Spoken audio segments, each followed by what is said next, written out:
지난 82년까지 어린이 수용시설로 이용된 안산 선감학원과 관련해 경기도가 진상조사를 마무리하고 과거사정리위원회에 자료를 제출하겠다고 밝혔습니다. 국가가 조직적으로 어린이 인권을 유린한 것으로 보고 국가 차원의 배상이 이뤄지도록 지원할 방침입니다. 박일국 기자입니다. 지난 82년까지 이른바 불황아 수용시설로 사용된 선감학원과 관련해 경기도가 조사 결과를 내놨습니다. 해방 이후 강제 수용됐던 어린이가 4,600여 명에 이르고 시설 내에서 강제 노역은 물론 성폭행 등 심각한 인권 침해가 발생한 것으로 확인됐습니다. 피해자 93명을 대상으로 조사한 결과 48%가 성추행, 33%가 강간 피해를 진술했고 시설 내에서 사망자를 목격한 사람이 96%, 48%의 피해자는 시신 처리에 자신들이 동원됐었다고 진술했습니다. 경기도는 피해자 대부분이 퇴소 이후에도 교육을 받지 못했고 장애를 안고 살고 있는 상황이라며 당시 국가가 개입한 어린이 인권 침해 사건이라고 밝혔습니다.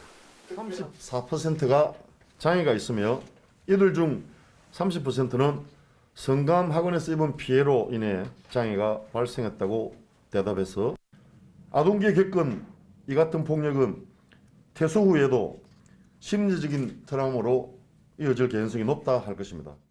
피해자 3명 중 1명은 거리를 배회하다 경찰에 잡혀 시설에 들어가게 됐다고 진술했고 입소자의 절반가량은 당시 부모와 함께 살던 어린이였던 것으로 조사됐습니다. 거리에 있다가 본인이 의사무관하게 성감학원에 간 경우가 상당수였습니다. 경찰과 단속 공무원들은 연고지가 명확한 아이들까지 수집하는 등 성감학원 피해자들은 국가의 조직적인 운영을 통해 입소되었습니다.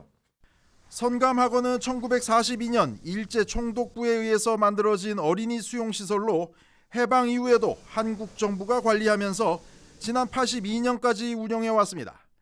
경기도는 확인된 피해자가 현재 140명 정도라며 추가로 피해자를 찾아 국가배상이 이루어지도록 지원할 방침입니다.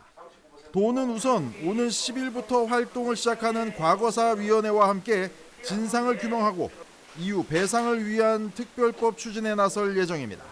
BTV 뉴스 박일국입니다.